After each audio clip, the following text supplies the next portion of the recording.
Good evening, welcome to Central News for Thursday, the 31st of October. I'm Hilary Entwistle. In today's news, the Hamilton Round the Bridges event is the oldest annually contested event in New Zealand, and the race is happening again this November for the 67th time.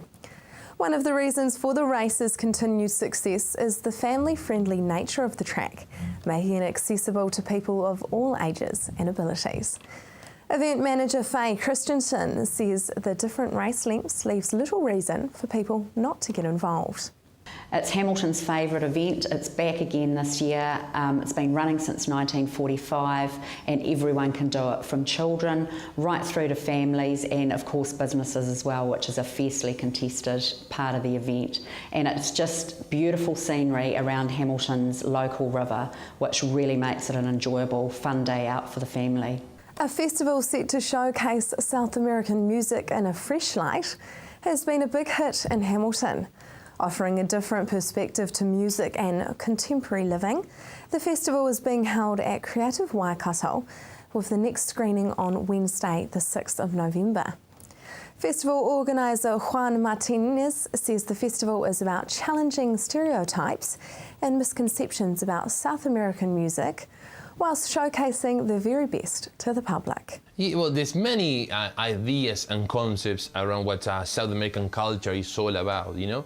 So the Screening Festival aims to broaden up and open those ideas and new concepts, and hopefully the people will come out with willing and wants to dig for more.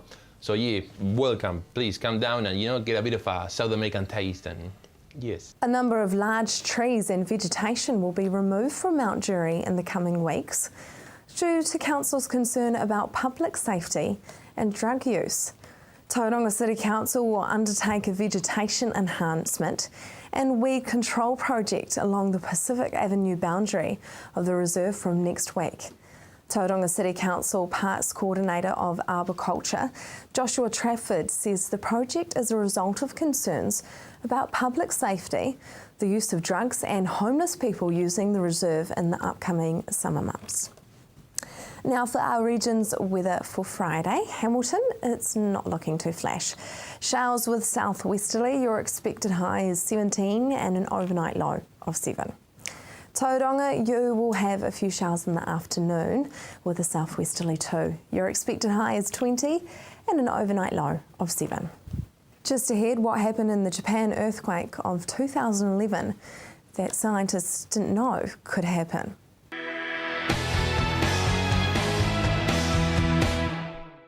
Welcome to Central News on TV Central. The new GNS Tsunami Risk Report has uncovered new information that may change the way we prepare for a tsunami. It's saying we need to keep emphasising the messages around the local events, so we need to make sure that people are aware of the natural warnings of tsunami, so that if they feel an earthquake that's sufficiently strong shaking that it's difficult to stand up or difficult to walk around, that's a natural warning for the tsunami. Also an earthquake that goes on for more than a minute, and that if they feel or observe those things, then the message is to self-evacuate. So don't wait for sirens, don't wait to be told, but if you feel that strong or long shaking, just to start evacuating straight away. Has Civil Defence's main message changed then? Well, this has been part of their message, so it hasn't fundamentally changed. Perhaps the emphasis is changing a little bit to re-emphasise those messages about the local case. So the Bay of Plenty is being affected mostly by distant sources. What does a distant source mean? So that's meaning the tsunamis that historically we know about in the Bay of Plenty have mostly come from far away, so from the other side of the Pacific, and have had that longer travel time. But those aren't necessarily the ones that are going to cause the worst tsunamis here. So the paleo tsunami evidence is saying maybe it's that Kermadec Trench nearby that is really the worst case, but it's not the most frequent case. The more frequent case is from further away. So why has the Kermadec Trench events not been as frequent then? Not really. It's also not so much that it's less frequent, it's just that there are far more potential tsunami sources around the Pacific as a whole. So of those distant sources, because the Pacific Rim is very long, there's actually lots of separate tsunami sources, each of which may be not particularly more frequent than the Kermadec Trench, just that there are more of them. Scientists were quite surprised with what happened with the plates in the 2011 Japan tsunami. What were some of the lessons that were learnt with what happens to the plates there? It was found in that earthquake that there was very strong variations in the amount of movement on the fault plane. So this isn't a completely new scientific understanding, but it was found, but it was very strongly identified in that earthquake, that you had particular parts of the fault plane where the two sides of the fault plane moved a large distance apart. So you had some places where they moved more than 40 metres relative to one another, and other places where it was only 5 metres or so. And that variation in the amount of movement on the fault is something that's only recently been appreciated, how much difference that makes to tsunami, how important that is. Have plates ever moved like this before, and what does it mean? That's almost certainly happened before. It's more a question that the science now enables us to see it happening, or to evaluate what has happened. So it's probably likely that lots of earthquakes have that kind of behaviour of varying amounts of movement. What it affects how we do the modelling when we want to evaluate the risks of different places in New Zealand. So we need to take into account the possibility of this variation in what's happening on the fault plane. What will it mean for the Hikurangi subduction zone? Well, the Hikurangi subduction zone, which is the one that goes down the east coast from East Cape towards the Cook Strait, it's telling us that at the moment we don't know where those patches are likely to be, where there's a lot of movement on the fault. What we're suggesting doing is modelling lots of different cases of what might happen to bring up, so we can get a feeling for what the whole spread of possible consequences are. So in layman's terms, what does a subduction zone mean? So a subduction zone is where two continental plates are converging, they're being pushed together, and one gets pushed down underneath the other. And are all tsunami caused by subduction zones, or? Not all, but a large proportion of the most important ones. You can have tsunamis caused by other faults. You can have tsunamis that are caused not by earthquakes directly, but by submarine landslides and volcanic eruptions and things like that.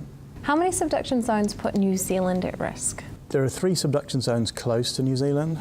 The Pusaga subduction zone to the south, the Hikurangi subduction zone on the east coast, and the Kermadec Trench subduction zone to the northeast. But I mean, we're also exposed to tsunami from a variety of other subduction zones around the Pacific.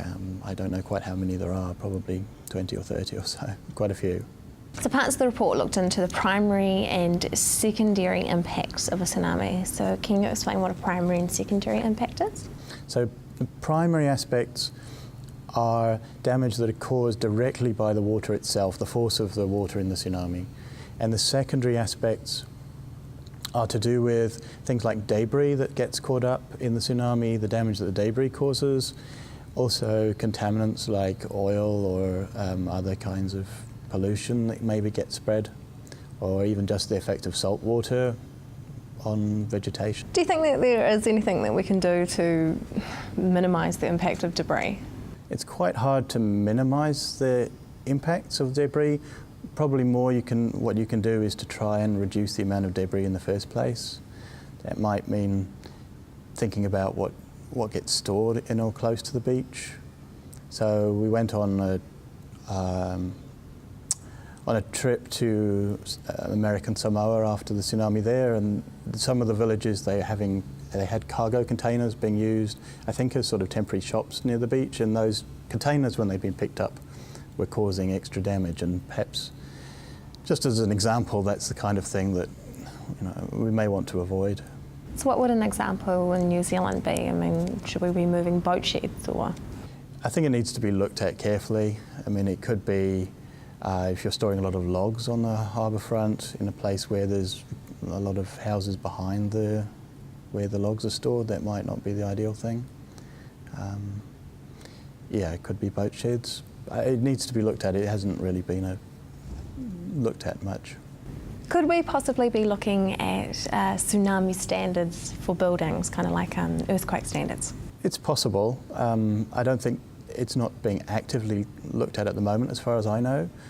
Where the sort of situation where that might be useful is if you've got a piece of land that's, highly exposed to tsunami, but is very desirable, piece of land to use as property to develop. And then it could be that there's some kind of regulation that says, well, you can build on there, but you have to do it in a tsunami resilient way. It's possible, but I don't know of any immediate plans to do that. There is a risk of water travelling up inlets and into harbours and creating quite a lot more damage. So does that put the Bay Plenty more at risk because we've got all these inlets and outlets and a big harbour? It's very dependent on the particular bay or harbour.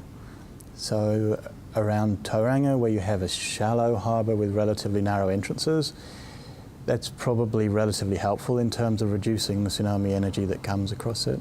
Whereas other bays and harbours where you have more deep water and maybe more are more open to the sea, like Mercury Bay and Coromandel, it possibly makes things even worse. You get sort of concentration of the tsunami into the head of the bay.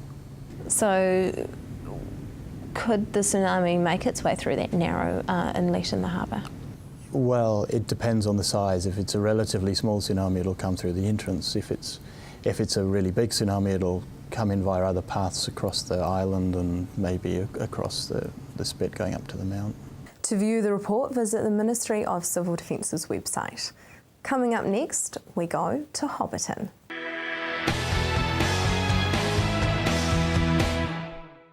Welcome back. The Desolation of Smaug, the second movie in the Hobbit series, will be released in December. And with the movie set of Hobbiton already seeing thousands of people since the first movie, things can only get better. I went out to Hobbiton to chat to the man whose family are lucky enough to own the land that captured the eye of Peter Jackson over a decade ago. So how are you guys preparing for the summer trade coming up? As far as us preparing now, it's almost too late. Most of our preparation and planning's done by now, and 80-90% of it's implemented, but we're waiting on some new buses to arrive. We've got a new shop that's going in at the Shire's Rest, but they're the last two projects, but there has been a lot of projects going on over the last 8 months, and most things are sort of pretty close to being implemented, or the planning's complete, and now it's a matter of hopefully we handle it and see what happens, see how many turn up. How many people have you guys had through since it's been open? I think we must be getting close to 500,000 people now since 2002, somewhere in that vicinity, yeah. And what have been some of those projects? We've re-leafed the big Baggy tree, right up the top. Behind us there's a tree there. Where a lot of props and sets are being done, but extending the car park, the props, buses, we're in the process of rebranding. There's just been a lot of projects going on from around the whole set to make the flows and fencing, shifting a few hillsides here and there just to make it all work. So there's not too much. New toilet blocks just being opened today, I think. So all those things all make it just flow a bit better. Now, relieving a tree, that sounds interesting. What's that all about? Yeah, the main tree above Bag End is actually, there wasn't a tree there originally, and there has to be authentic. So that's actually made out of steel and silicon, and then with artificial leaves from Taiwan. But unfortunately, artificial trees don't last forever. And the high winds, etc., the leaves all blow off, and when they're plastic, I much prefer natural trees because their leaves come back next year. Get autumn and they disappear, and we get them again, but in this case, when they disappear, they stay disappeared. And I suppose a lot of the set is quite natural, so there are some people that are quite dedicated to looking after the tree, the natural trees and that kind of thing. Oh, absolutely. We have a whole team of gardeners here for the last 6 months. We've probably had, when I count the development staff and the gardeners, there's probably been up to 15 to 20 people working here. We're down to about 10 gardeners at the moment, I suppose, that's here. That when I say gardeners, they're looking after grounds and finishing off little developments and turfing and bits and pieces. But 5 full-time gardeners that are actually in the team, just keeping the grass cut and the gardens looking sprightly and get a lot of colour in the spring, and keep the paths right and avoid mud. And, Have you guys got anything exciting coming up for the new movie coming out? Nothing at this stage. We've got lots of ideas, but what we're going to do marketing-wise, we're going to be working with Tourism New Zealand and Air New Zealand pretty closely, so we'll just have to wait and see what happens with what their plans are as well. So how beneficial do you think Hobbiton is for the region? I like to think that we're beneficial to the New Zealand brand. Everything that Peter's done, we leverage off that.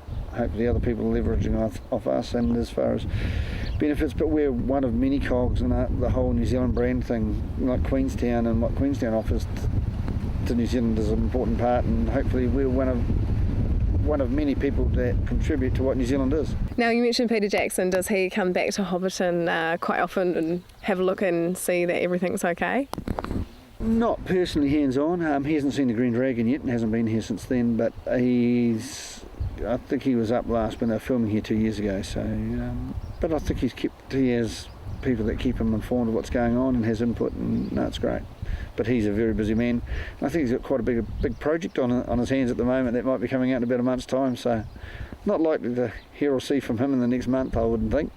And is all the filming done for all the movies? Will the crew ever come back to Hobbiton? They did all the filming back in October 2011, so that's all been finished 2 years ago, and they did the filming for effectively all 3 movies when they were at a location, if they were in different movies all at once. So, no, the filming side of things is complete.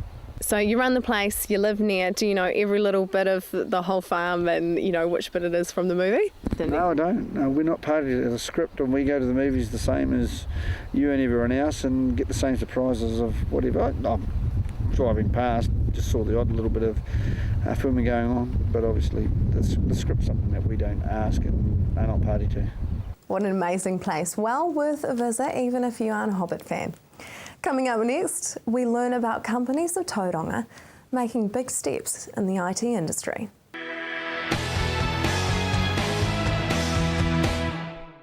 If you have just joined us, welcome to Central News. Last week was the National IT Conference in Tauranga. It was held in Tauranga as it is fast becoming the IT hub of New Zealand.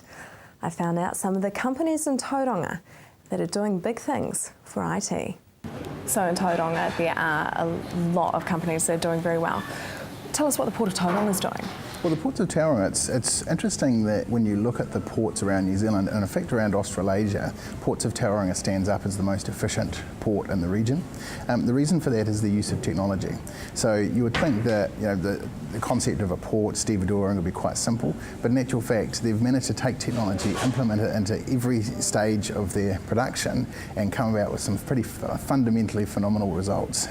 So even things about how you roster stevedores, how you place containers and things it makes a huge difference if it's done efficiently.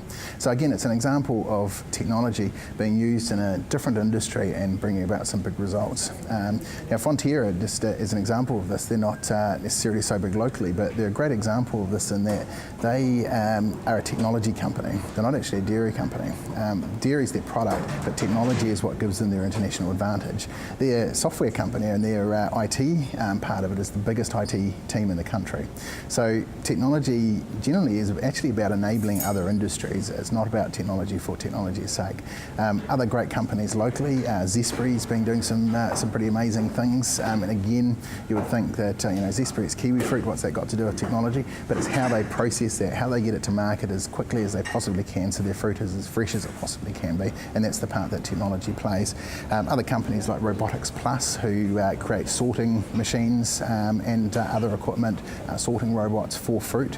How do they do that in a way that's most efficient, least damaging to the fruit, and again gets the product to the market as quickly as possible? Technology is everywhere. Now there are a few guest speakers talking about privacy. Is privacy really plaguing the IT sector, or is that kind of being blown a bit out of proportion? It's a big issue. It really is a big issue. Well, for our industry, what we always have to remember is that we're dealing with people's information. Now, if we don't deal with that correctly, then there are real consequences, both in terms of cost, so for organisations, reputational damage, but also damage to people's lives. You know, if some of the sort of information that you give to people like your doctor on a confidential basis, you know, gets out there, then it can cause huge embarrassment. You know, if your emails get out there. So it is a very serious issue. It's an issue that our industry is taking very seriously, and it's something that we need to be dealing with continually into the future. There's a lot of work going into security. Yes, there is. Now, you'll notice that two of our major keynotes are talking specifically about security. So we've got the Global Chief Privacy Officer for Microsoft here. He's going to be talking about what the approach they're taking globally.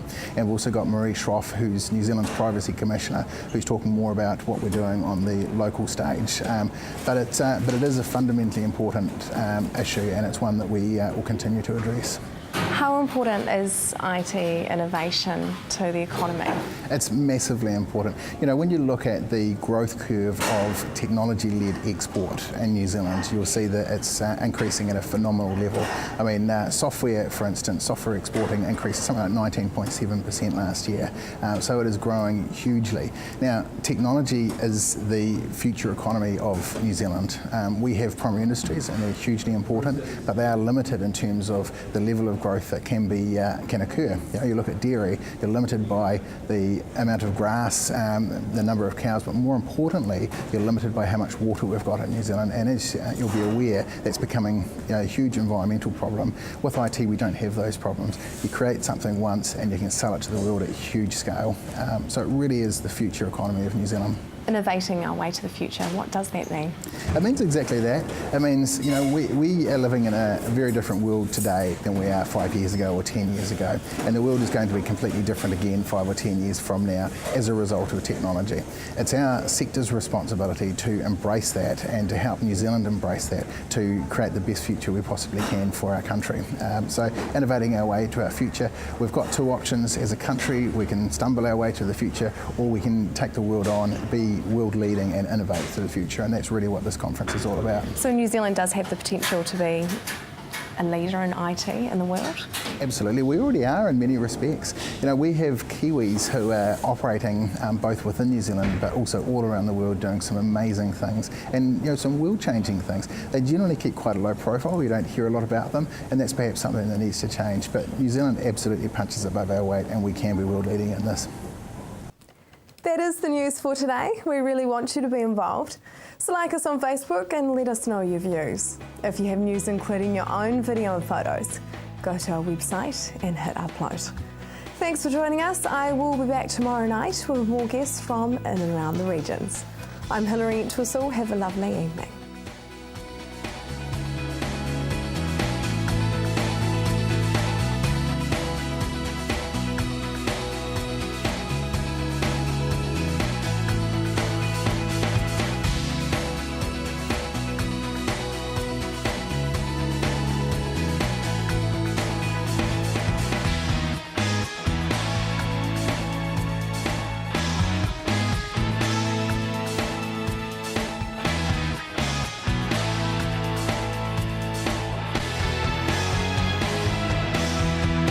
This has been an Alpha Media production, a division of Television Media Group. Supporting local content so you can see more of New Zealand on air.